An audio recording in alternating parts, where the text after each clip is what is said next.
Sikhs from around the world by showcasing their professions, passions, and perspectives.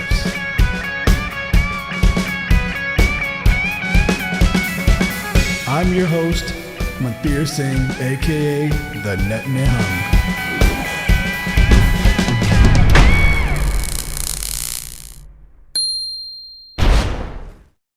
Waheguru Ji Ka Khalsa, Waheguru Ji Ki Fateh. Waheguru Ji Ki Fateh. Welcome, Vishavjit Singh, to the Nihung's Arena. Thank you. Thank you for having me. You are not only known as the Sikh Captain America, which is awesome, and I can't wait to talk to you more about that, but you are also the creator of Sikh Tunes, and which is like a comic strip, usually dealing with socio-political, economic type topics. It's very interesting that you were able to kind of get into that. And I can't wait to hear your story about like how that came about. So why don't you go ahead and tell us a little bit about yourself and your background and how all of this came about.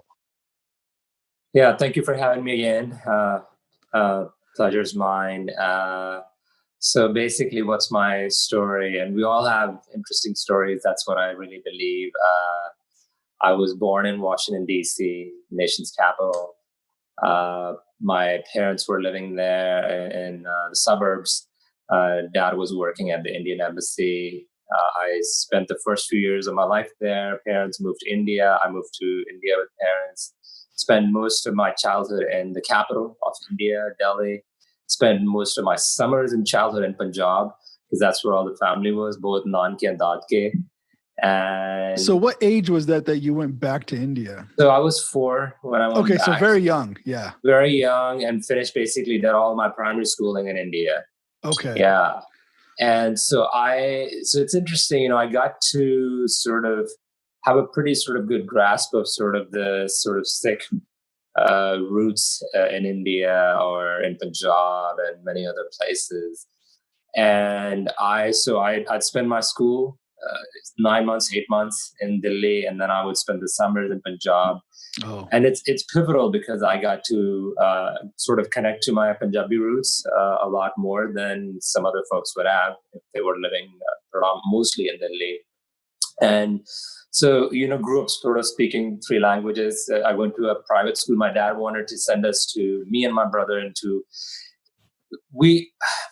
it's kind of, it took me a long time to realize this. I was born into a Sikh family, but I was not born into a Sikh family. My parents looked Sikh. They had Sikh names, but they didn't really follow Sikhi, as in, we rarely went to Gurdwara. We didn't do part of Kirtan. So I didn't have that connection to Sikhi growing up, but I did go to a private Sikh school because my dad had this sort of vision that I want my kids to go to a school where they can learn about Sikhi and Gurmukhi. So I learned Gurmukhi at school. I had to take a mandatory Punjabi class for 10 years, which I don't know how I felt. I mean, it was something I had to do, I guess, more than other kids were doing. But in retrospect, I'm, so thankful and grateful that I did. And so what's interesting is I learned about Sikhi more in school than I learned at home. And I learned about Sikhi in school through stories. So we had to learn about Sikh history. So all the Guru stories and other Singhania stories, that was my connection to Sikhi. Where at least, I knew the stories of Gurus, Bhai Kanhaiya, Baba Deep Singh, a few of the main characters from the sort of the Sikh past. I got to learn all of their stories through illustrated books. I see. Which was very critical. I didn't realize at the time, but it would become very critical because eventually what would happen is, sort of moving forward a little bit quickly, I knew always that I was going to come back to the land of my birth, to the US, to, go to college and, be settled here. So I did do that. And when I came back to the US, I first came to the city of Los Angeles, or actually LA County. So did you come here yourself to go to school, or did your whole family come back? I did. I came by myself. So parents are, in India, dad's still working. My brother he's 4 years my senior, so he was in college. I came by myself, and I kind of had plans, okay, I'll quickly come here, work for a few months before I start college. And I come here and man, it was hard. I mean, it was hard in the sense that we didn't have much family here. Yeah. And What year are we talking about? What year was this? Mid sorry, 90s? this was late 80s. So Late 89 80s. actually. Okay. And I mean, I got sort of introduced to American ignorance about Sikhs very, very, like literally within days. I mean, people were, Wow. this is Orange County in LA, right? You would think it's a very diverse place, but even there, I mean, people in public, out on the streets, on buses, in malls, just poke fun at me, laughed at me, call me names. Yeah. And then I eventually went to undergrad at University of California System. I went to undergrad at Santa Barbara and grad school at Berkeley. And by the time I was in sophomore year, I decided I've had enough. I don't know why I wear my case. I couldn't answer that question, why am I wearing my case, besides the fact that my parents had told me, you have to, and I've always done that. But I never questioned, and nobody ever gave me a good answer of why do we wear a case, and why do we wear the stars?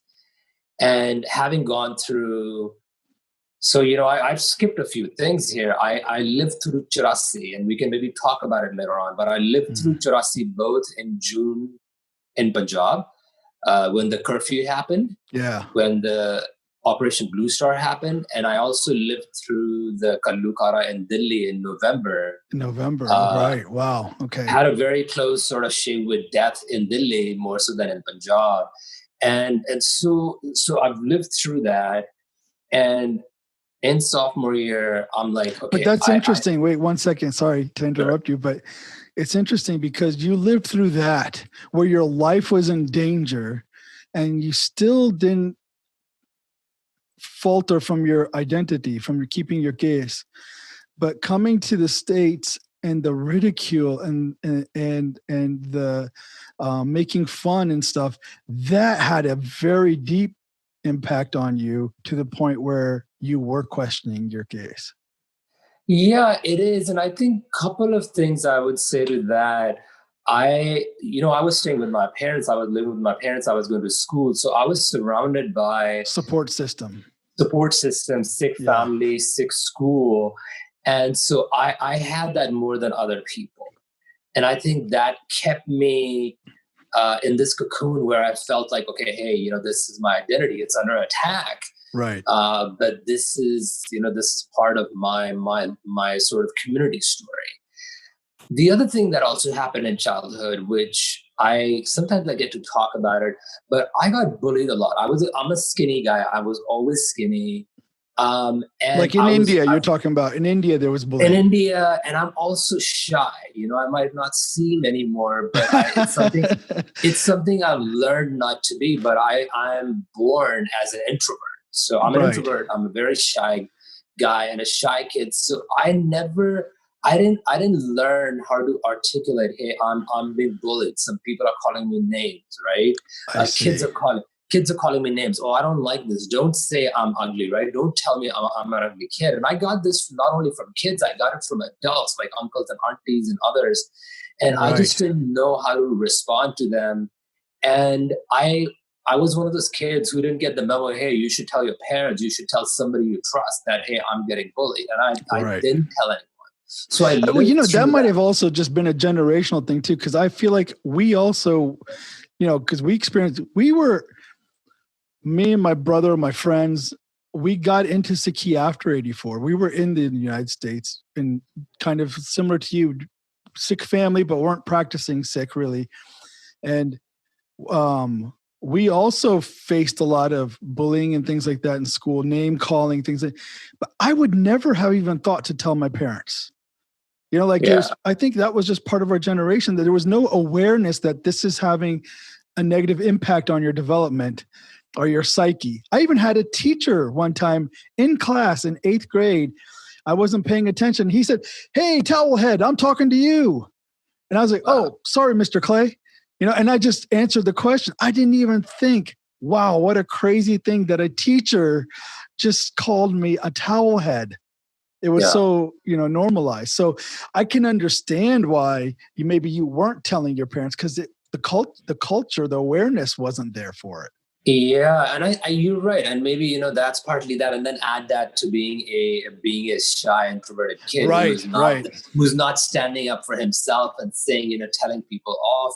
And I think these are subtle things, right? Of course, I had a very good support network, but I think by the time I am in LA and I'm in Santa Barbara, I am now totally out of that comfort zone. I don't know anybody who is from my community, loved ones, or even friends. And now these questions are coming up and I don't have the answers. Nobody else is around me who has those answers. And so I, in sophomore year, took up my dastar, cut off my hair. And I kind of started this sort of self-exploratory journey, right? I started reading a lot of books, which I never did when I was a kid. I didn't grow up in a house where we had books in the house. My dad incidentally did talk about how well read he was. I mean, he has an English degree from Punjab University. He got a law degree, and he always talked about how he loved to read. But he didn't pass that on to us, me and my brother. I see. And so I started reading a lot of books, and through books, I read all kinds of books, fiction, nonfiction. And the book, and I bring that up because I would not be the person that I'm today if I did not start reading books for pleasure. Yeah, so you didn't even have like the comic books and stuff. You weren't even reading those when you were in India, or was that part of it? I read some comic books. I did read the Archie comics, I see. Okay. the Tintins. I did read comic books, but it just so I read those, but I didn't really read books per se for fun, right? Okay. And so and this is, we'll talk about this probably, but to me, today I call myself a storyteller, that I tell stories, my story and other people's story. I feel like our community as a whole really lacks the ability. The stories exist in our community actually from the past and present, and certainly the future as well. But we don't tell stories very well. We tell a few guru stories, but then what happens after the mid 1700s to now, there's a ton of stories. And so that's a really interesting point, because I think there's also, it might be cultural, because telling your story is self-focused somehow and maybe frowned upon. Like, who are you? What's so special about you? Why are you got to go tell everybody your story? Like there's a little bit of that in the culture too, that if you put yourself out there, maybe it's some kind of showing off or something. But where reality is, when we tell our stories, there's other people going through the similar things that we went through that are looking for someone to relate to know that they're not alone. Yeah, absolutely. And so not only telling our stories, but telling the stories of superheroes in our community. And there's so many. I mean, there are so many that it sometimes feels like, why are we not telling these stories to people around the globe, right? Because you can, they are the big ones that we all know, the big names, but then there's so many others. Once you start reading Sikh history, you just start realizing, oh my gosh, our community is just full of stories. And it's interesting.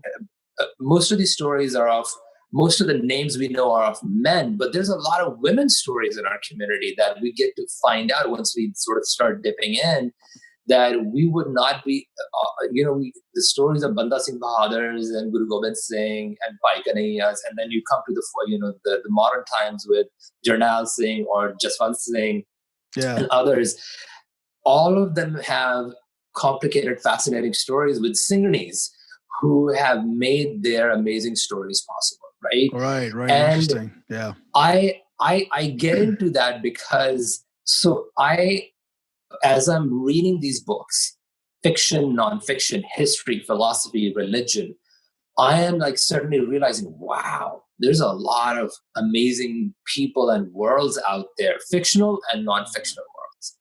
And as I go through that journey, grad school, post-grad school, and I moved to the East Coast.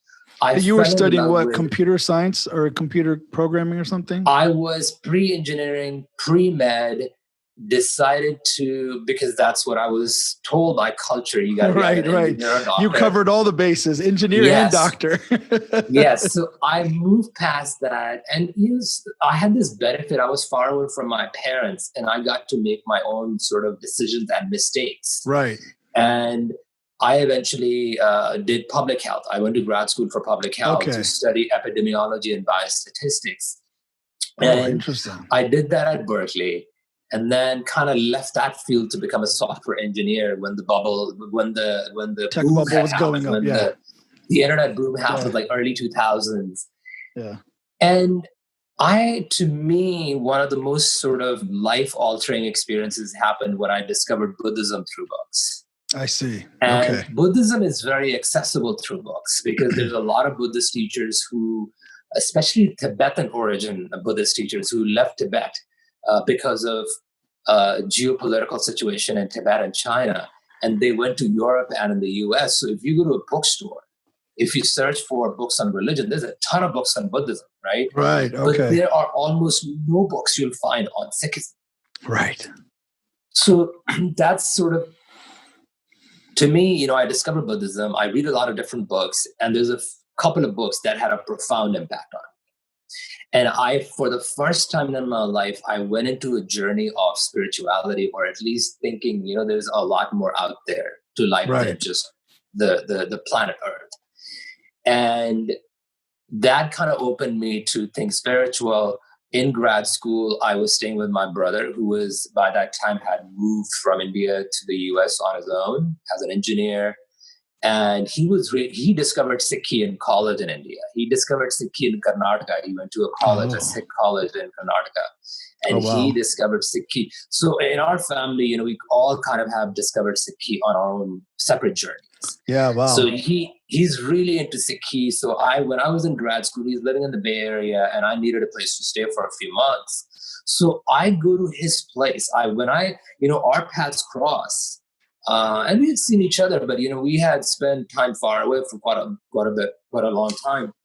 He's really into Sikhi, and I'm moving to the Bay Area, shaved head, doing Buddhist meditations, and Taoist meditations, and then I'm staying with him for a few months. And I'm kind of like an atheist, but kind of getting into spirituality through Buddhism. He is totally into Sikhi, listening to Kirtan all the time at home. Yeah. And so while I was staying with him for a few months, he always had Barney on his boombox. For those of us who know what boomboxes are. I know. I used to break dance. Yes. So there we go. We come from the same generation. So he always had Kirtan on the boombox. Yeah. And initially I used to think it's weird because I wasn't used to listening to Kirtan anymore. It's been a long time. And what happened, few times he would invite me to go to the Gurdwara and listen to Kirtan. I always said no.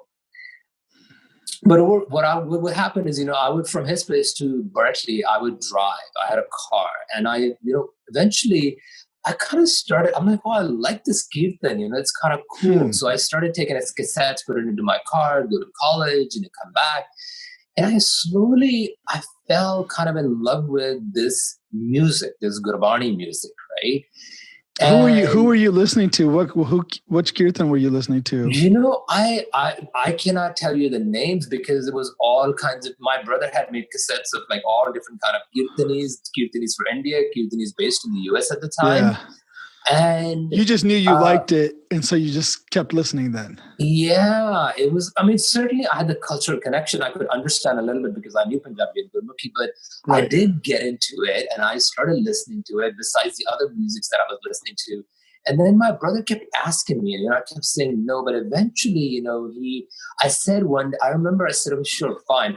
So I said yes, and we went to listen to Asa Diwan live at a Gurdwara in Bay Area. It's called, the town is called El Sobranti. So the Gurdwara, it's a beautiful Gurdwara. It's on a hill. It overlooks the San Francisco Bay. And so we listen to, and I have memories of this still because you go up the hill, there's a fog, marine layer. And we started, this is like 5:30 in the morning, and very few people. Massive divan hall, and you're sitting in there for 10, 15 people, And this is the Jatha, the Akhand Kirtani Jatha, who was doing the seva, the Asadivar seva. Right. And, I started doing that a few times. I loved it the first time.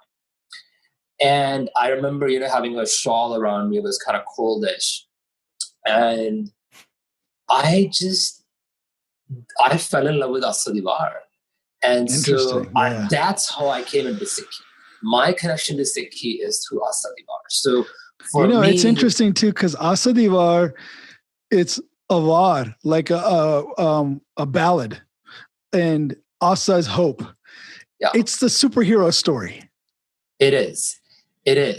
And when I talk to go to camps and retreats, even now, I tell people, if you have not listened to Asadivar live, especially, please, if you get the opportunity, just get up early that day. Go listen to it. There's something beautiful about it's Pelle Pachad Bani.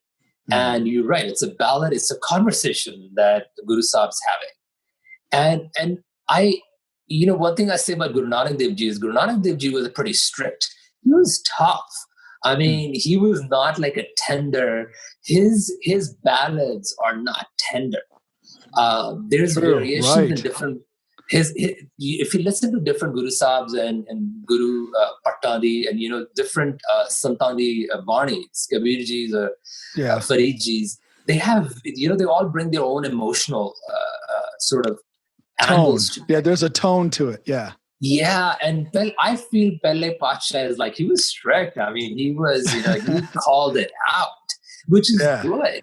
And to me, I have this special connection to Asadivar, so I always tell people, listen to it live, and so I got into it. So early 30s, I falling in. So it took me from that point. It took me another 2.5 years to really get into. So I'm doing my Buddhist meditation, then I'm listening to Kirtan at the same time.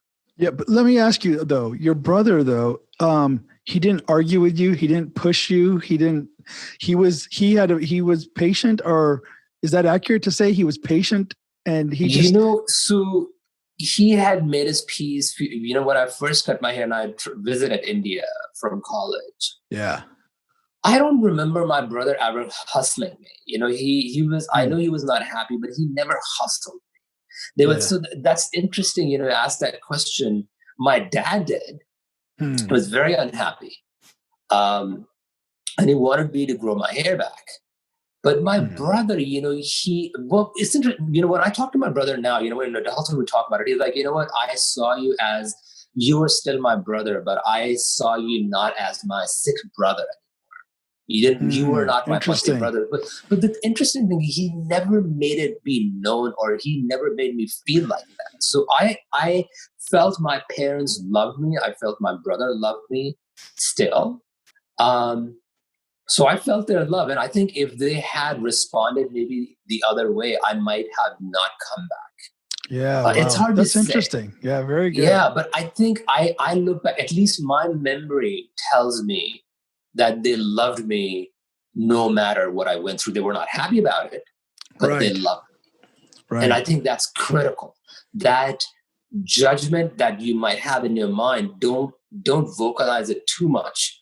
And I don't remember my parents judging me. Well, my dad did a little bit, but my brother did not. And I only have one brother. And my brother, I call him my guardian angel, because he was 4 years my senior. We went through Churasi together. And my brother went through another incident in college later on in Karnataka, where they were anti-Sikh violence, where some of his fellow college students were killed. He escaped. He escaped death one more time relating to anti-Sikh violence in college in Karnataka. And so, we have he's somebody who's gone through even more than I have. And he's always had my back. He always wrote letters to me more than I did. So I'll confess that my brother stayed connected. He would send letters and cards. I didn't reciprocate as much. Again, that sort of maybe selfishness and shyness sort of combined. But he kept me he had my back through. Yeah, it's me. interesting because it sounds like he showed compassion and kindness, and it's very tempting. Especially we see this with some Sikhs that when they don't like something, they take a very hard stance, and they cut people out, and to show that kind of compassion and kindness and stay connected, it shows what the power of that actually is.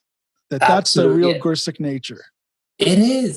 And I look back and I was, I'm grateful that I have that. I'm so grateful that they did that. I hope I would do the same.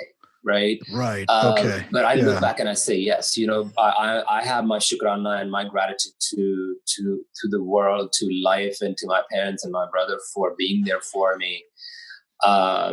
And so, I come back to Sikhi. I start growing my hair back. I have moved to the East Coast. And my brother has also moved to the East Coast. He's married. He's staying with his wife in Connecticut at the time. And I moved to the East Coast. I'm working for a tech company now. The year is 2000. And so I put the star on for the first time in August 2001. And I'm working just in August of 2001. Yeah. Right before the attacks. Yeah. So I'm working in White Plains, New York, which is just 15 miles north of New York City. And so then the attacks happen, of the 9/11 attacks happen. And that's sort of another sort of this incident that profoundly changes my life. Right. I would say there's two or three events are totally out of my control that profoundly changed me. 1984 being one. Right. Coming back to the land of my birth being second. And then 9/11 being the third one. And so this story, but I felt I work in a very diverse company at the time. I was working at a very diverse company, but I felt fellow coworkers who didn't know me giving me looks like, you're the bad guy. Yeah. And that was what are you doing here? You guys just attacked us. Yeah. And so I worked from home for 2 weeks. We didn't leave our home for 2 weeks. Only the women of the house left, and we didn't leave for 2 weeks. And when we left, it was rough. I was called Osama bin Laden by, just about everyone out there. Yeah. All races and genders, and it just didn't really matter. So it was a very strange time to be living. To me, I can compare it to 1984 in some ways, but it was in some ways even more profound because this is the US, a very diverse place. You think of, the democracy being more sophisticated and advanced and more open. Right. But after 9/11, especially for those days and weeks and months, it was intense for anybody who looked like that new other, right? Right. The Muslim, the Arab looking, and many people were. And it's not even that, like, misidentifying the target. It's not okay either. We're not saying that, but it must add a little bit level of frustration of like, oh my God, you guys, you got this totally off base anyway.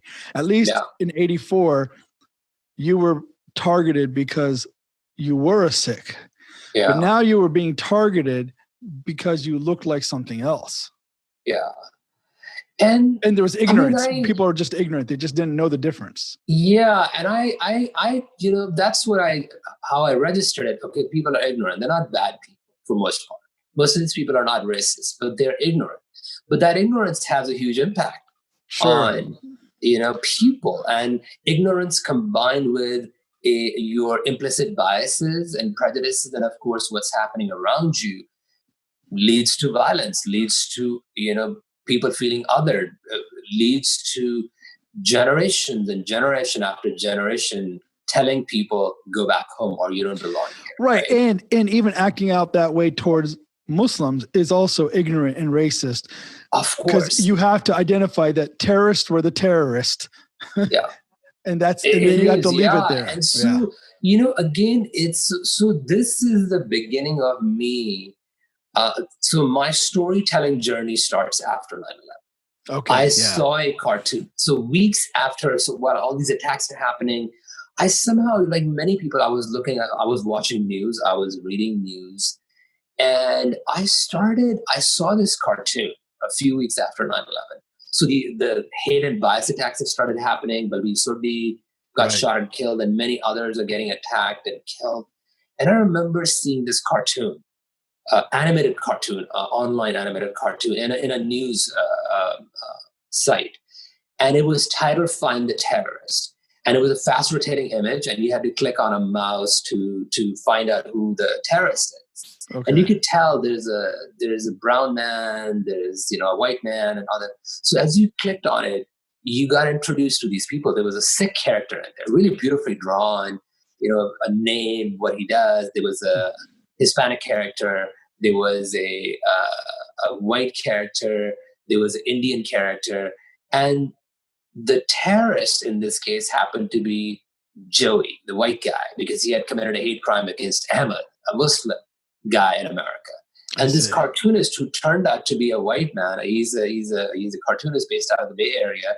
He's a white American. He's Caucasian, but he was making this profound point a few weeks after 9/11 that people who are committing hate and bias crimes are also committing acts of terror. And to me, seeing, first of all, a Sikh character in an American cartoon was profound. A character who was not being lampooned, who was actually genuinely being portrayed, which is rare. And so in my mind, I'm like, wow, I really connected to that cartoon. And at the time, I didn't think much about it. But in a few weeks' time, as I'm looking at, sort of processing all the things that are happening, maybe a few months down the line, I'm like, you know what? Mark Fiore, who created that cartoon, he's probably not going to create any other cartoon with the characters. Maybe I should start creating cartoons. Interesting. And that's where the seeds of Sikh Tunes came up. And 2002, I started sketching on my computer to teach myself how to do cartoons. And then November 2002, SikhTunes.com was born as a home for these cartoons, because I didn't know, what do I do with my cartoons? Magazines that are going to publish them. Yeah, so how are you going to publish? So you had to self-publish online. Yeah, which is great, because the internet gives us this ability to a nobody like myself to just create a website and put your cartoons up there. And I actually remember when I saw your cartoons, I remember thinking, I didn't even know he could draw. But what you're saying is, maybe you had that talent or whatever, but you hadn't really even discovered it until you saw this other cartoon that somebody else did. And you're talking about while you're working professionally. This isn't some passion you've had all your life or something that you've been working on. It literally just struck you that, wow, I like seeing this Sikh character portrayed in a positive light. I better do it because nobody else is going to do it. Yes. And that's it's the power of cartoons, line drawings. Yeah.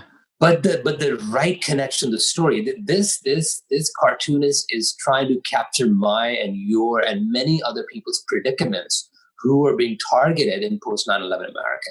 And I think that storytelling in a 60-second cartoon was so profound that it sort of changed my life journey. I started cartooning by evenings and by weekends, and I still have my job, and I worked for 15 years as an engineer. And I'm sort of creating cartoons, creating Sikh tunes. And I did this, and I would get emails from the community or messages, hey, this is really cool, and keep doing this. And well, you were also making cartoons for current events, like real life scenarios, whether it was American politics or Indian politics or whatever it was, or even social things. You were making them based on what was happening in the news cycle. So they were very relevant. Yeah. Most of them were based on news cycles. You're right. And they were based, the one sort of focus was they were Sikh stories. So there were Sikh stories in America, Europe, Canada, India, but they were all Sikh stories, mostly inspired by news events. Some were inspired by my own life story, my own my experiences living in post 9/11 America. But yes, they were inspired by news, because I was learning from these other cartoonists. How do you think and draw like a cartoonist? And so it took me years, and I'm actually, behind me is my collection of sort of all the cartoon books that are my teachers that I have learned from. Cartoonists who do not, who are passed away, but cartoonists, contemporary cartoonists. And so they are my teachers, American editorial. Who is your favorite? Who is your favorite cartoonist? There's a few. So Mark Fury, certainly. He's still illustrating, and he's still a cartoonist. He's a Pulitzer Prize-winning cartoonist. Mark Fury. And Telnez is somebody who came from the Disney world and now became an editorial cartoonist where it draws for the Washington Post. Okay. And then there are big names in American editorial cartooning. They're the sort of the 20th century big names: Jules Feiffer, Ed Sorel.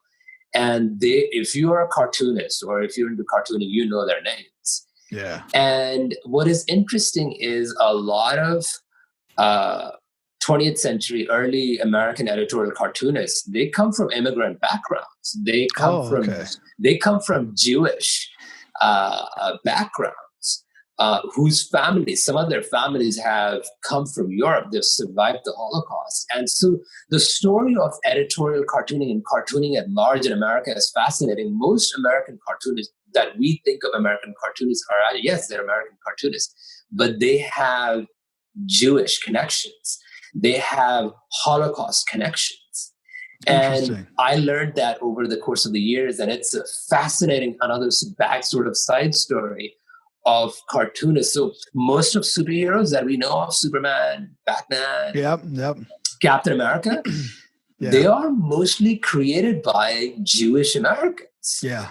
And so there is a Jewish Holocaust connection there, which is a whole story we can talk about. But for me, as I go back to my journey, I'm creating these cartoons and people are responding in our community to it. But eventually I had schools in America teachers who started reaching out to me saying, hey, like your cartoons, it's interesting. Would you be willing to come to our school and talk about what are you doing? Why are you creating these cartoons with turban and bearded characters? And these are, of course, teachers, who are open to diverse inclusion kind of stories and topics. So they're kind of progressive in that element, and they are reaching out to me saying, hey, we love your work. Would you talk to our student? Would you come? And so that started happening a little bit. And then eventually what happened is maybe the fourth profound thing that happened in my life is the Milwaukee attack at Gurdwara Sahib in 2012. Yeah. And I remember when that happened, on the Sunday it happens, I really felt it, like many Sikhs did, that, this could happen any Gurdwara. It could happen me going to Gurdwara Sahib that Sunday. And I actually responded to that piece by writing an op-ed that got published by Seattle Times. And I was making the case we need a new American superhero, but that superhero needs to be represented by either Jewish Americans or Hispanic Americans or Sikh Americans or Asian Americans. And I just made that argument. We need a new comic superhero. Yeah. And it took a life of its own, because what happened is a few months prior, I had gone to my first New York City Comic Festival as an artist to showcase my work. Okay. And I was thinking, how do I stand out? I mean, the New York City Comic Festival is one of the biggest festivals on the planet. Yeah. And there's a lot of cosplay. Yeah. And there are hundreds and thousands of artists. And you have Pixar and Sony, the big dogs are there too. Oh, wow. So I had this is in October 2011. And in the summer, the first Captain America movie came out. Yeah. And I had this vision in my head one day, you know what? I should draw Captain America with a dastar and a dari. There should be a Captain America who is Sikh. And so I sketched it and I said, okay, it's cool. But then what do I do with it? And so I created posters to market myself in that comic festival, to just behind my booth. Yeah. To see if I can attract people to my booth. Right. I was thinking nobody's going to buy my art. And I had it printed in, right? But I'm like, well, maybe that art will, sort of somehow make a connection. And it did. I mean, people got confused. They're like, that's interesting, thumbs up. Some people are like, why is Captain America Muslim? Yeah, But I yeah. said, yeah, I'm like, well, this Captain America is Sikh, but it started some Right, because for a lot of people, the imagery is contrarian. They're thinking very. the superhero part is American, the star and beard is anti-American. Yeah, and I think for some, maybe not even anti-American, but they're just kind of like, whoa, this is not superhero. It's like superheroes don't have this. And I think I didn't realize to what extent this would have an impact on them and sort of my life, because there was a photographer in passing who, Fiona Abud, she's a Jewish Brazilian American who was doing a photo essay on Sikhs for many years. And I was I was actually turned out to be her last subject. So she spent 6-7 years of her life capturing Sikhs in photographs. And she was trying to capture me in photographs. So she came by and she said, oh, Vishavjit, this is cool. Why don't you come back next year? And she just made a comment, why don't you come back next year dressed up as Captain America? And I said, no. I said a very emphatic no to her. She didn't ask me why, but I knew my reasons. Few reasons I said no. One, I have body image issues. I've always been skinny, been teased for it. I'm like, dude, no way. I'm not wearing a superhero's leotard uniform and going out there. No way. So it's first body image issue. Second, I'm like, look, this is post 9/11, man. People already hustle me. They already tell me to go back home. They call me names. Why would I want to bring more attention to myself? Right. So I forgot about it. She forgot about it. But when going forward now, August 2012, when I wrote this op-ed, Fiona read that article and she emailed me after months. She goes, hey, Vishavjit, I love this piece. I think you should don that uniform. Let's go out and let's shoot you as Captain America on the streets of New York City. I think we can push people's perception about what it means to be American. Let's do it.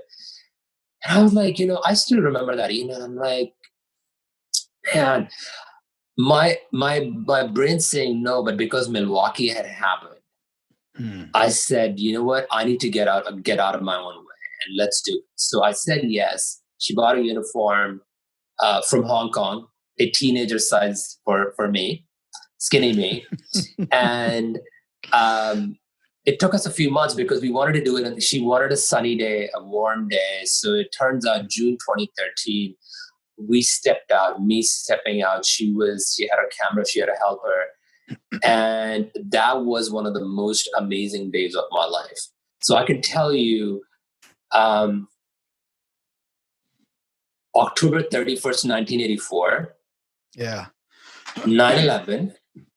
And that day in June 2013, 3 days, I'll probably remember the moment I'm about to die as one of the most amazing, most profound, tragic, non-tragic days of my life. I mean, that day I was out for 8-9 hours, Mandheer, and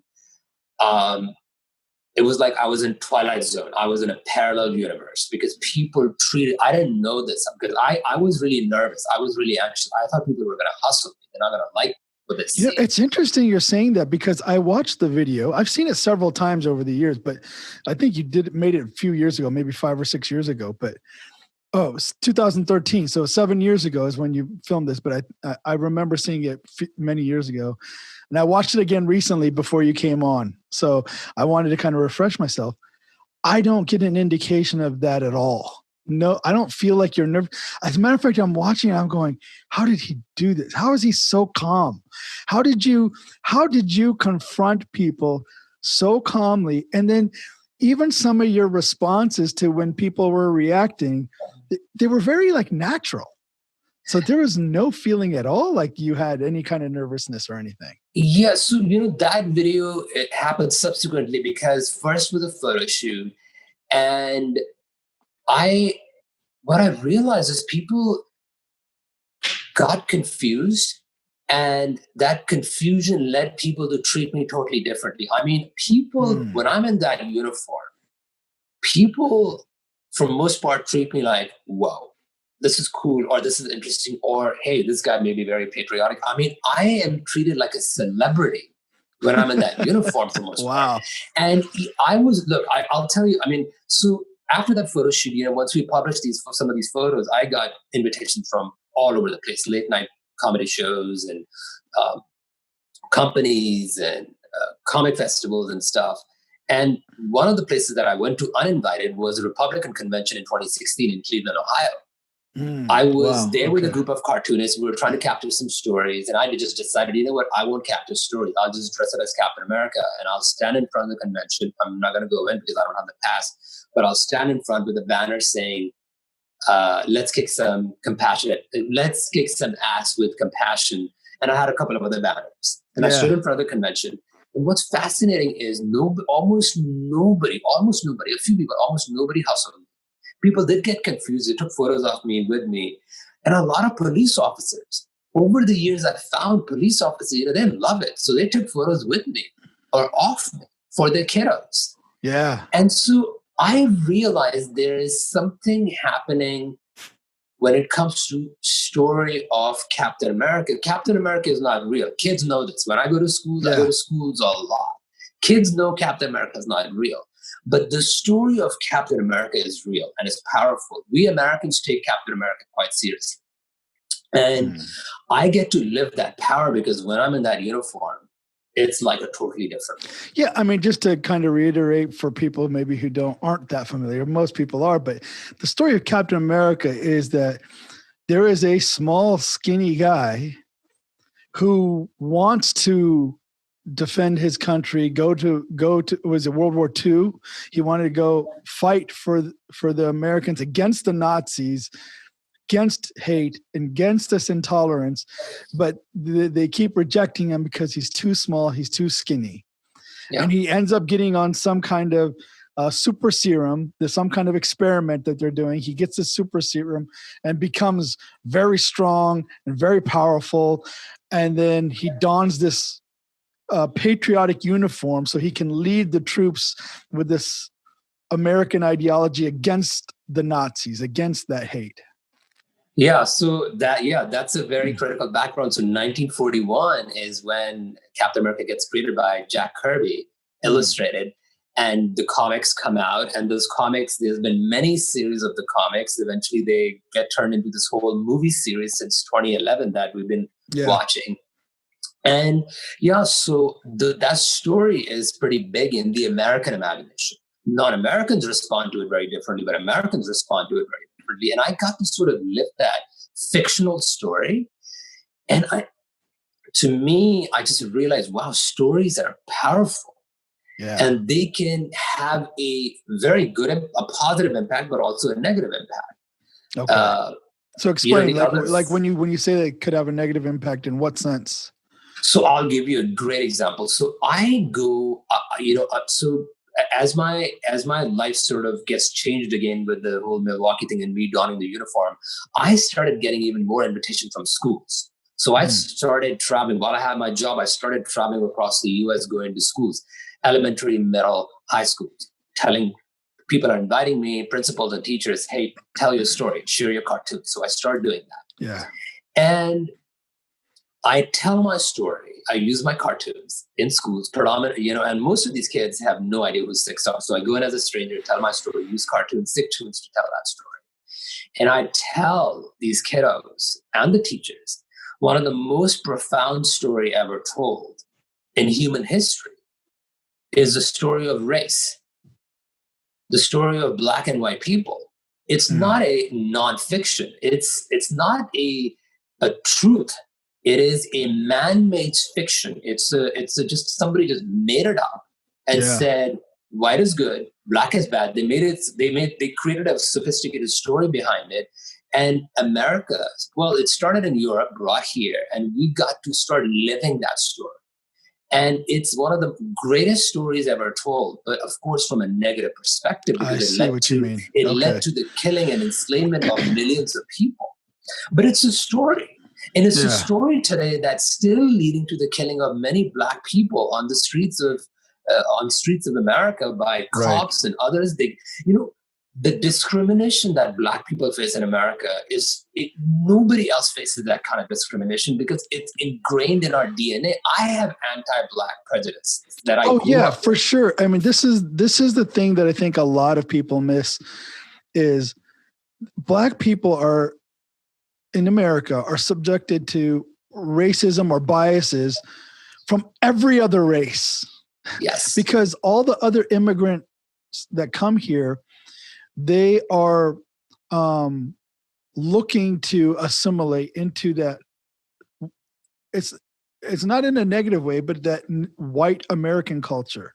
Yeah. You know, we start to dress that way. We start to talk that way. We start to listen to the music, and you know, we align ourselves with that. Like most Indians that come here don't think of themselves as Blacks in America. We think of ourselves more closely with whites in America. But then when we're around Black people, we start talking, hey, brother, what's up? Yo, what's going on? We start talking a certain way because we have that privilege of being able to kind of move between these spaces, but they don't. Yes. And so I say in my talks, you know, look, I know what discrimination is. I know what bias is because I face it. And also because I have it too. Now, of course, I'm hopefully I'm aware of my biases. The work that I do, the diversity, inclusion, equity work that I do, I force myself to become aware of that bias. But, you know, from the culture that I have American culture and I have Punjabi culture. And unfortunately, both of those cultures tell me that light skin is better than darker skin. Right. That's the predominant sort of undercurrent in both of these societies, and not only in Punjabi and American society, most societies, including African societies. Yeah. Some African societies. So for me, one of the prejudices that I have grown up with, both American culture, Punjabi culture, and Desi culture at large in South Asia, is that light skin is better. And to undo that is so hard. So it's like meditation. You have to remind yourself every day, hey, these are my biases and I got to check them. I don't want to act on those biases. And so going back to that storytelling aspect, you know, I do storytelling now. I travel all over the US, Mandheer, and I get invited from anywhere from Google and Apple's to public schools to nonprofit organizations. I've gone to the Capitol. You know, that's what I do now. I left my engineering job a few years ago. I'm a full-time storyteller, diversity speaker, and I loved it. This is, you know, to me, the art of storytelling is profound. It has changed my life. Yeah. And one of my main messages to especially the young kids out there is, look, all of you have a story to tell, your story. Your parents cannot tell that story the way you can tell that story. Your siblings cannot tell that story the way, even if you have a twin sibling, they cannot tell your story the way because you know what's in your head. You know what's in your heart. Only you can tell your story. And I want every kid on this planet to know, look, you have a story and only you can tell it. And you need to, no matter what you do, whether you become an astronaut or a chef, a social worker or a farmer, you need to give voice to your story. Don't ever let anybody tell you, you are this, you don't belong here. No, you get to tell them, no, excuse me. Let me tell you my story. And if you don't want to hear my story, that's fine. Okay. You can go, you know, have a good day, but don't tell me this is not home. I don't belong here. Right. I get to figure that out because, you know, I don't know your story. I'm not going to judge you. Although you're being an ass to me right now. You're being uncool to me. I'm not going to judge you. I don't know you. But you don't know me either. And I think that sort of, that profound message, it took me a long, Mandheer, I had to go through 84 and 9/11 to learn a lot of these things. I wasn't born with this. Well, it's interesting you're saying that because you're saying, hey, I was a shy, introverted person. And now you're saying that you're teaching people, stand your ground and tell people your story and don't judge them, but don't let them judge you. Yes. And another, well, sorry. I don't mean to keep cutting you off, but the other interesting thing is you're talking about how like police, you were at the Republican convention 2016. You know, we associate Trump and Trump supporters with so much hate. Those are also prejudgments that we make. I'm not saying it doesn't exist there, but then we got to look at each individual separately, right? And they're reacting to you positively also. But there must be some part of you that feels like what this patriotism represents to you or to other people may be very different.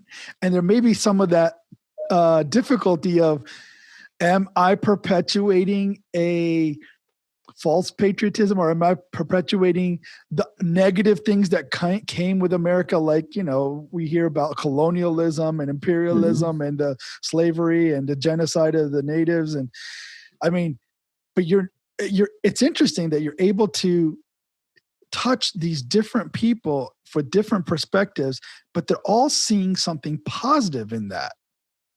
For most part, yes. For most part, they are, because there is this story, Captain America's story, that is in the cultural imagination. Am I wearing it for patriotic reasons? No, but I think people who are seeing me probably are thinking I'm wearing it for patriotic reasons, right? So I am an artist. I'm a performance artist who's doing certain things. I have one vision, but everybody who sees a piece of art sees it from their own lens. Right. And that's the beauty of art. That's the beauty of storytelling, because the readers, the viewers see things from their lens. I am, as an artist, doing it from a certain lens, and I wasn't weird. I don't don the uniform for patriotic reasons, but not that I'm not.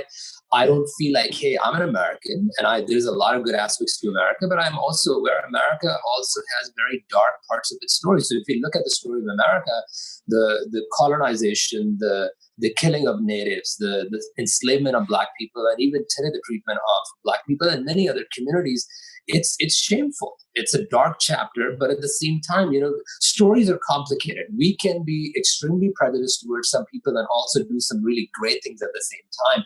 Human beings, even individuals, can do acts of charity at church or a masjid or a gurdwara and then beat up their wives at homes, right?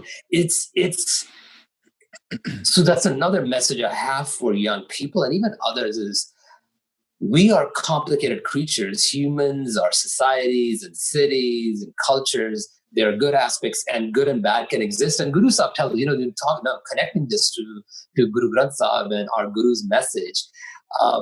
We have the vices inside us, the 5 vices that can drive us towards darkness or towards light. And we got to figure out, you know, we got to use the poetry that Guru Sahib wrote and Bhagtan Di Bani to let those words somehow connect to our angels. And so we go towards light. And that's our daily meditation, right? Because we have Kam, Krodh, Lobh, Ahankar. I mean, those vices, right? They exist within all of us. Right. And how do you guide yourself through those and go towards Eko Ahankar? I think even it's not even just how we guide ourselves. It's remembering that the other people suffer from that too.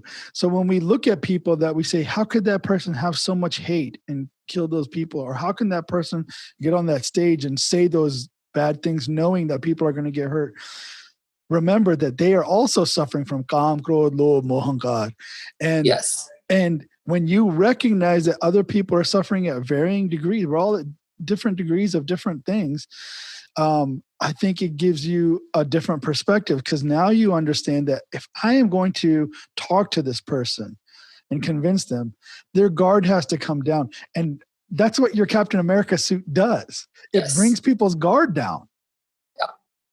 It does, absolutely does. I'm able to make connection with people who otherwise would not only would they not talk to me, they would probably tell me to go off, go back home, call me names, but they're able to, somehow the guard comes down for a few moments.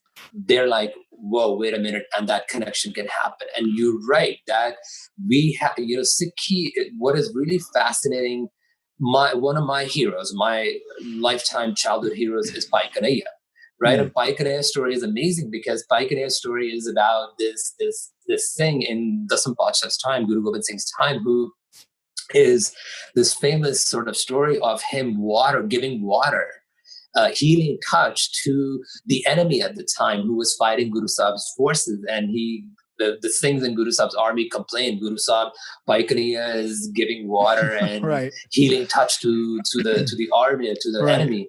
And so Guru Sahib, he's beckoned by Guru Sahib, and Guru Sahib like, are you, hey Paikaniya, I'm hearing this. And Paikaniya is like, yes, I am. And Guru Sahib, why are you doing this? And he goes, well, I see that light in every single speck of creation and every human being. Yeah. And then of course Guru Sahib's point that jyot is in everybody, right? Right. So going back to the point that you made, that even those who commit acts of prejudices and violence, they have that jyot inside them. And so what do we do as we're on this path? What do we do? How do we respond to that? Certainly you sometimes you have to fight battles, but even when you fight battles, the message that I know from the stories that I know from Sikhi and American, stories and many other stories is, when you go to battle, don't go with hate in your heart. You got to have compassion in your heart. You got to be like, look, I'm not going to hate my enemy. I'll fight you because you're committing acts of injustice and violence against others or me. I'll fight you in the battlefield, but not because I hate you, but because you are channeling darkness, and I want to stop you from harming other people. And it's a hard thing to live. It's a hard thing not to hate somebody. It's hard not to hate somebody who's hating you. It's not an easy thing to do. That's a great point. That's a great point. So that's why you have to do daily meditation. That's why, look, I know Guru Sahib talks about rahat, how it's really, it's a discipline, right? A daily discipline to do your meditation and remind yourself, I want to stay on this path, but it's hard. You falter on a daily basis, right? And so I connect the superheroes from comic world to superheroes in real world is they are fighting injustice, intolerance, hate, human vices through justice, but compassion is one of the most powerful forces. Not only in Sikhi, but in every other philosophy that I've read, religious philosophy, spiritual philosophy, compassion is one of the most strongest superpowers we human beings have. Yeah. And today in 2020, globally, with everything that's happening, we need to channel compassion before we say, okay, I'm going to go do whatever I need to. You want to be woke? You want to go join a protest? You want to be an activist? Make sure you're taking care of yourself, because you can really kind of get riled up with anger and frustrations and hate if you may bias. And it's interesting because while you were saying that, I'm wearing my Superman shirt today in honor of you. But Superman is also stands for truth and justice. But the main thing is, and this is permeated through all the stories of Superman, is that he has extreme compassion for humans. He is a far superior alien being that could just crush and destroy and rule over this planet, right? If he wanted to. But he actually has compassion for humans because he sees that there is the good side of things. There is that love, there is that human connection, there is that human spirit, and he admires that and he enjoys that himself. So that's why he has this human alter ego, Clark Kent, who is a very innocent type person, right? So I'm sure, like, we all think about that, these superheroes, they have these qualities and it's about fighting injustices and things. But really, when you really think about it, how important those stories are, you can easily just dismiss them as, oh, this is silly kids stories, this is that. Yeah. But really, they have important lessons for us. And the gurus did the same thing. Paikaniya was a superhero, right? Guru Sahib created that superhero. Yeah. Bhagat Pooran Singh was the superhero that Guru Sahib created.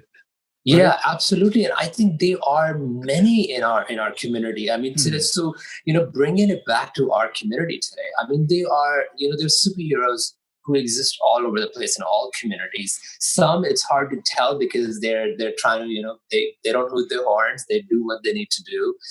And one of my main sort of message sort of to kids all over the globe, but really even Sikh kids, is we need to, Guru Sahibs were, I see our Guru Sahibs, they were artists, they were poets. They were storytellers too. They told the story of the universe and how to connect to Ikonkar, to the Force from the Star Wars Enterprise, if you may.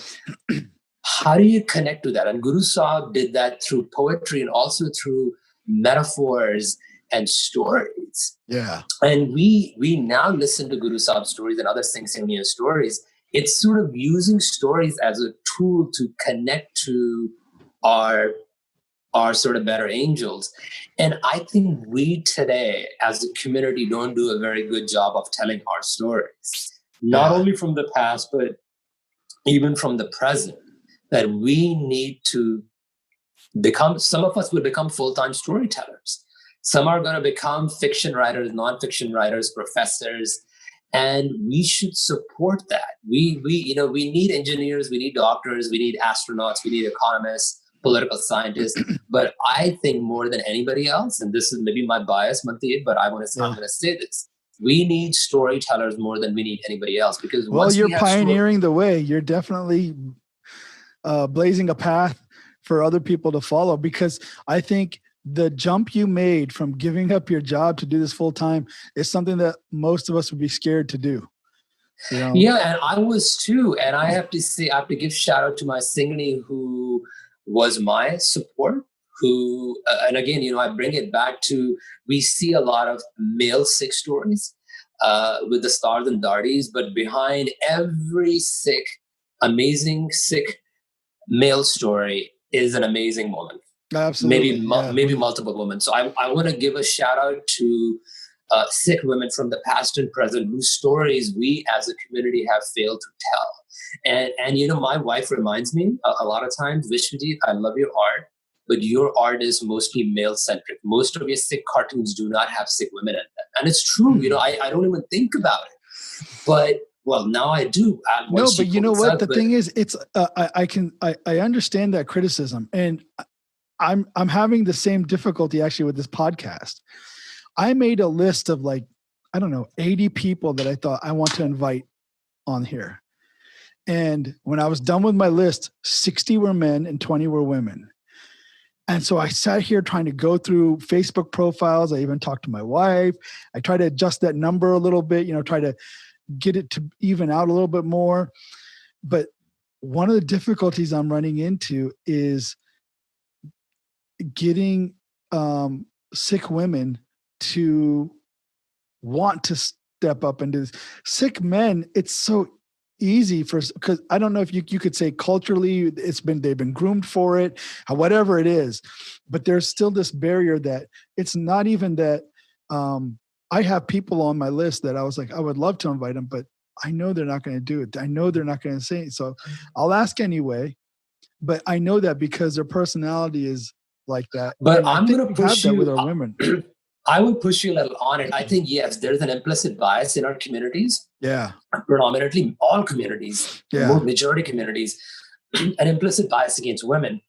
And you're right, we boys are groomed to be overconfident compared to our girls, because and research has shown that actually, that men in companies rise a little faster, partly because they just bullshit their way up, because we are just told, hey, exude confidence, make up things. Even if I don't know how to do it, I'll figure it out. Just let me do it. Exactly. Whereas but the girls are maybe taught that they groomed. No, you got to prove yourself. Yeah. So I will say, when it comes to your challenge, and I thank you for first of all acknowledging that challenge, because a lot of Sikh men will not even acknowledge it, right? So thank you for vocalizing it. And I will say to you, I think there are a lot of Sikh women who would be willing to totally take a challenge. I can actually send you a bunch of names. I know a lot of amazing Sikh women who actually would be like, absolutely. And we should get into this topic, because I'm mindful Sunday Guruane, our gurus actually, it's one of the first communities that emancipated women.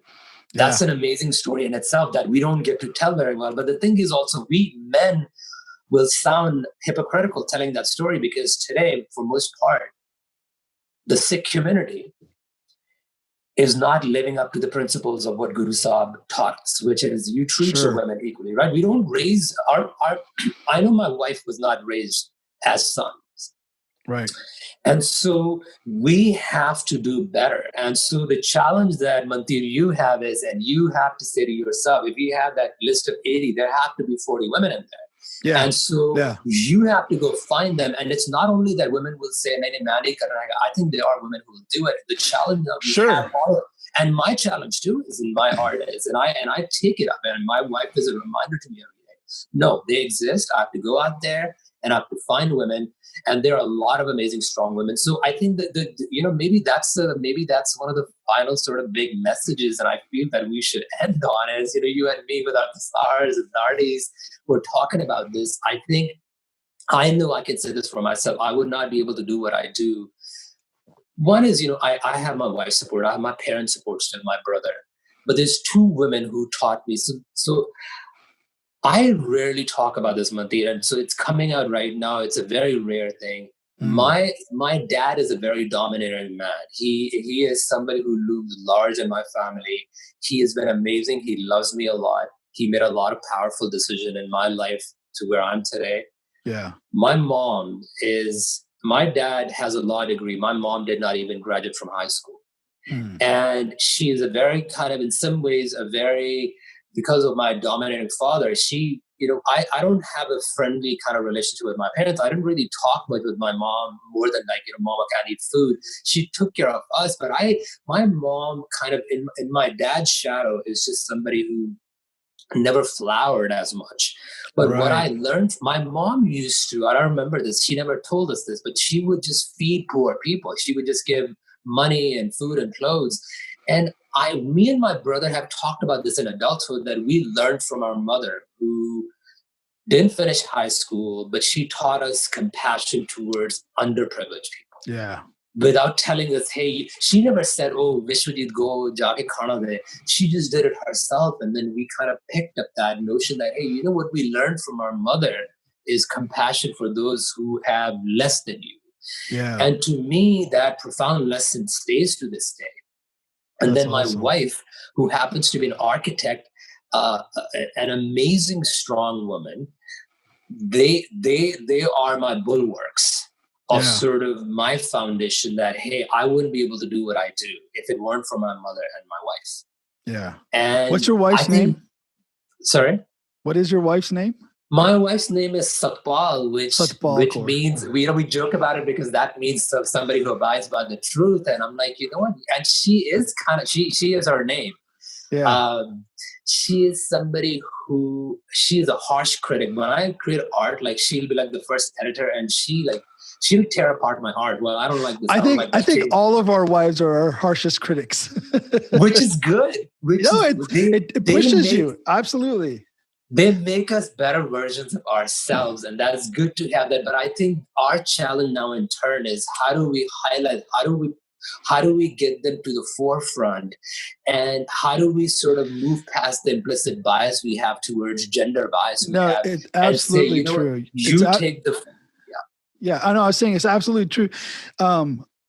My wife, she does kirtan, and she often talks about that, how women aren't getting turns. It's not one. We know Darbar Sahib, they don't allow women unless they're white American women. Then they allow. But in general, they don't allow women, right? But even at other programs in the gurdwaras around the world, smagams, everything, predominantly men are doing the kirtan, and it's not even just that the men are doing it. When the men are doing it, all the other men gather around, or they sing very loudly, or they participate more, or there's more. If you're a Ragi Singh, you can make a lot more money. Talk about the disparity and these kinds of things. And so she's always saying, how do we get women to do it? Because she does put herself out there. When she does kirtan, she doesn't try to be like a soft person, like how the expectation is of what a woman should doing. She puts her heart and soul into it and goes all out. And she gets frustrated when she sees that women don't do that, or that women won't come forward. That they kind of stay back, because she's like, no, we're just as good as the men, if not better. Don't stay back. But it is. I There's think a challenge in our community. Yeah, I absolutely. And I think what we men can do is we need to create that space. So you're right, like at Samagan and Kirtans, what happens is even if they have women Kirtanis, they'll usually give them early spots. Yeah. And by the time, you have the Or prime super time late. spots. Yeah, the prime time spots are always for men. And some of my if you were to ask me, Vishavjit, who are your favorite Kirtanis, there's a few of them, and they're mostly women. My favorite Kirtanis. And I've discovered them, through the internet, and then some of them I've seen live, and I've, had the, grace of sort of, hearing them doing live Kirtan. Yeah. But I think we men need to create that space and just be like, you know what? No, and some women will take it. Some women will just have to say, please, look, we have, how do you undo generations and hundreds of years and thousands of years of bias? It takes a lot of effort. And awareness, like you were saying about racism, you have to have the self-awareness too, that what are my implicit biases? What am I doing? Because I'm sure my wife sees it when I do something that's kind of, male dominant type behavior or chauvinistic in some ways. Even some of the jokes that I never really thought much of. Now I have a wife and a daughter, and I see how they might react to hearing something like that. And you think twice about it, like we all have to evolve in that way. And I'm glad you brought it up. I'm glad you brought that up because, it is something that I've been trying to be very conscientious of. How can I get more female representation in the Nihung's arena? Yeah. And because I know there are so many like talented, smart people that are very Panthic oriented too, and they're doing things out there. And I want it to be an equal platform. I don't want to have this kind of bias in my podcast. No, and I think you've taken that first step. You reckon, you're talking openly about, look, there is that bias that is affecting this cultural, there's personal bias that is affecting, your ability to find women who would be, who want to come and have conversation. I think the self-awareness is critical, and then acting on that self-awareness is critical. And I that's the work that I get to do. When I do my storytelling, I talk about my prejudices and biases as well, because I still have them. Right. And I think that one of the last things maybe I want to say, because, this is 2020, we're in September, elections are coming up. And one of the big things that's happening in America is one of the big things is Black Lives Matter. Right. And it's not that only Black Lives Matter. I mean, the very fact that we would have to say it is on an oxymoron, because if all lives matter, you would not have to say Black Lives Matter. So we know some people. Or when somebody says all lives matter, like, oh, I'm glad you agree, because that means Black Lives Matter, right? Of course, exactly. And I think, broadly, but also in our community, as we're talking about sort of the Sikh community, I think we have to acknowledge the anti-Black bias that we have in our community. And we have to, acknowledge that, and then step out of that comfort zone and say, look, we need to stand by our Black brothers and sisters in the US and around the world, and in India with Dalits, and say, look, first and foremost, I'm sorry if I'm part of that system that has extended that prejudice towards you. I'm here in humility, how, to help and to stand by you, actually not even help, but just to stand by you. And as somebody who has been part of that problematic system, but I also want to be part of that solution. And I think we need to actively be part of that justice movement because that's what Sikhi teaches us. That's what Sikhi is all about. We need to be aware of our biases and then become better versions of who we are by following sort of this beautiful poetic tradition that Guru Sahib started, Pahle Padsha. And through poetry, through music, through Gurbani, we stay centered, right? We every day you listen, Jay, to see part, even if you don't do part every day, try to listen to some kirtan, right? It's like, find your favorite kirtan. Find, for me, Asadiwar is something I love. I love Nome Pacha's Barney, because the little bit of Barney that I did listen to as a kid was Nome Pacha's Barney. So Suluk Mela Noma is something I grew up with a little bit.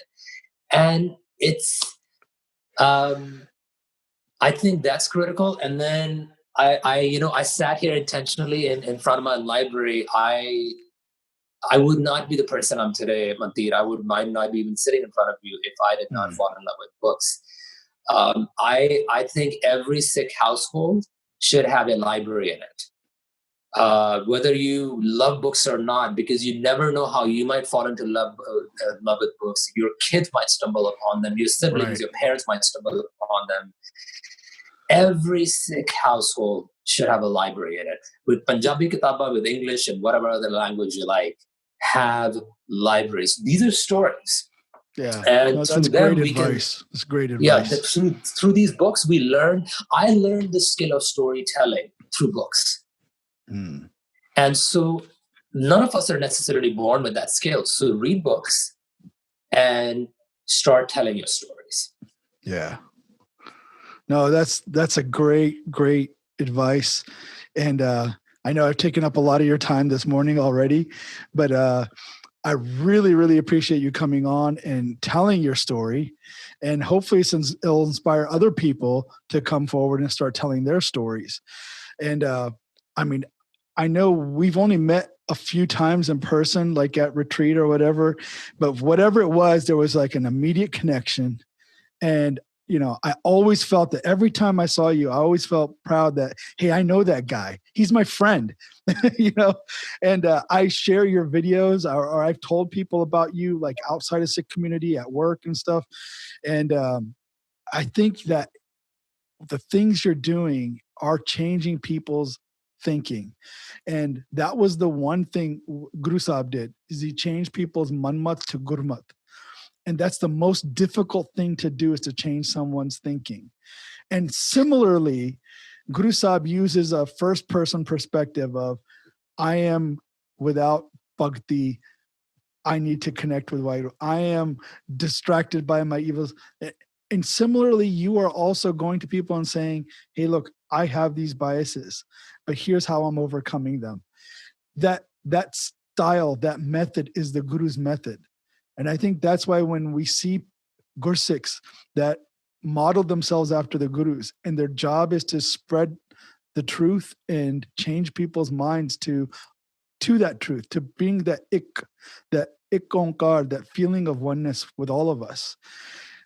That's really admirable. And I'm not saying that just to highlight you or give you praise. I'm saying that I hope people see that this is the Gursikh way. Go out, and if you have any creativity, you have a outlet for creativity, whatever it is, painting, writing, you want to make videos and do a podcast, you want to go dress up like a superhero, you want to make movies, whatever it is, poetry, you know, tap into that, use that creative inspiration to change people's minds. And I really appreciate everything you're doing. Yeah, no, thank you for having me. I didn't, some of the conversations, the threads we talked about today, I didn't plan on having this conversation. That's the beautiful thing about having these conversations on your platform. You just never know, because we didn't plan on like, hey, these are the questions I'm going to ask. Yeah. I didn't prepare anything ahead of time. Vishavjit didn't give me any questions to ask. We just had a natural conversation, two friends talking after many years.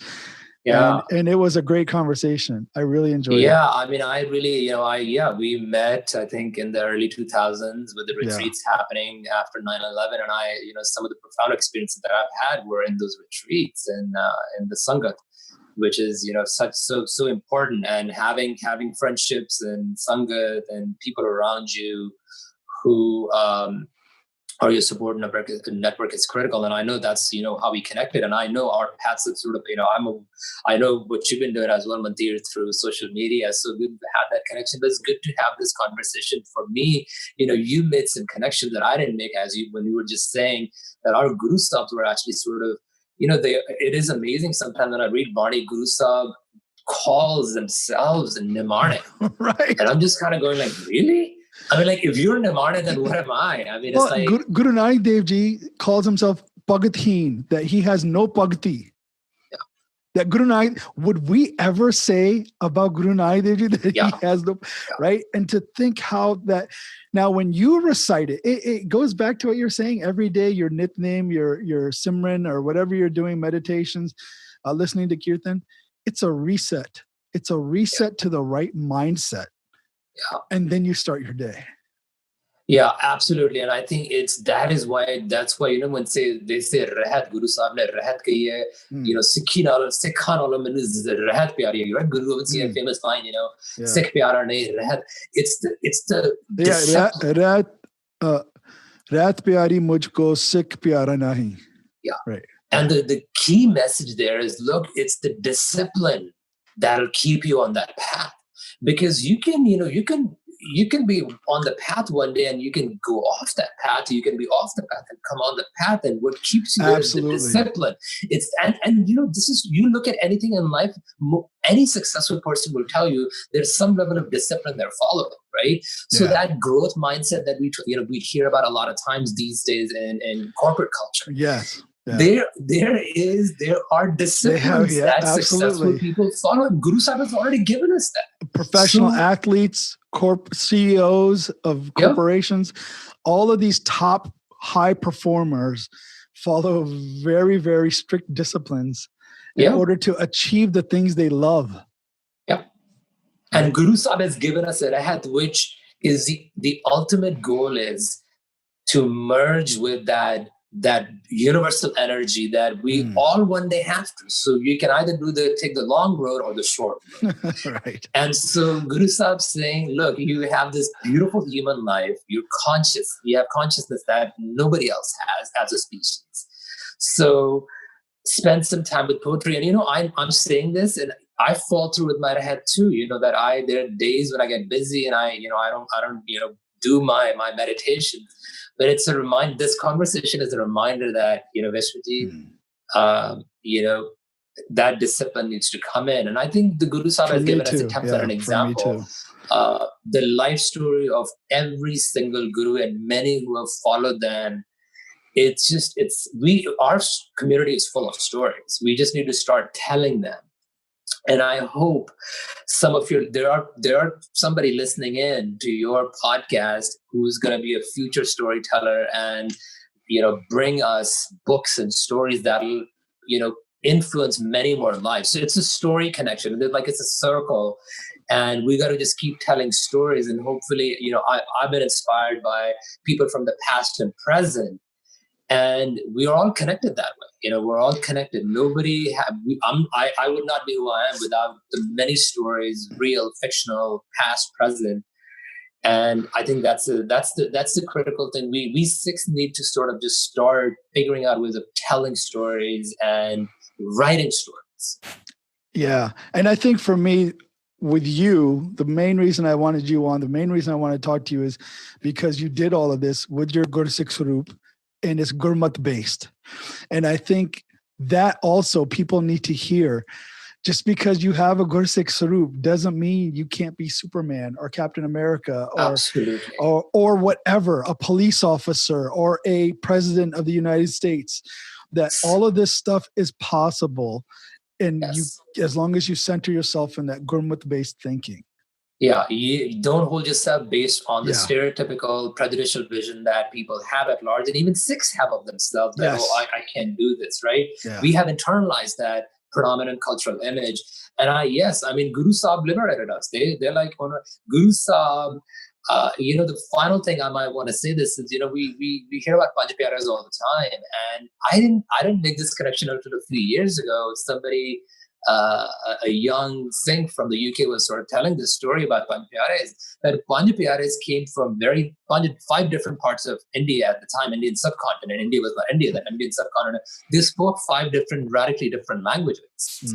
And somehow they traveled hundreds and thousands of miles to Anandapur, speaking different languages, and somehow they made that connection and became Panj Pyare. And I'm just thinking, this is the time before television, radio. This is the time before most people spoke the same language. Yeah. How did they communicate?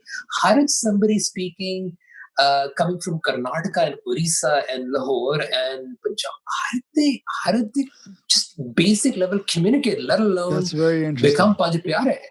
And so there is some amazing connection, a story connection to this universal energy that Dasme Padshah did through a storytelling connection in a way, because he made a call out there. Yeah, yeah. And To this day, I'm amazed. I would love for somebody to describe how those 5 men could come in speaking radically different languages and connect on that day. And connect. Well, very good. Thank you, brother, for stepping into the Nihung's arena. Vishavjit Singh, good luck with everything you're doing. I hope you touch a lot more people's lives. I hope you get to do this for a long time. And I hope you get to see the fruits of the labor that you're putting into this. You see the change that you're out there pushing for. Thank you. Thank you for having me. This has been an amazing conversation. Thank you. My pleasure. Waheguru Ji Ka Khalsa. Khalsa. Waheguru Ji Ki Fateh.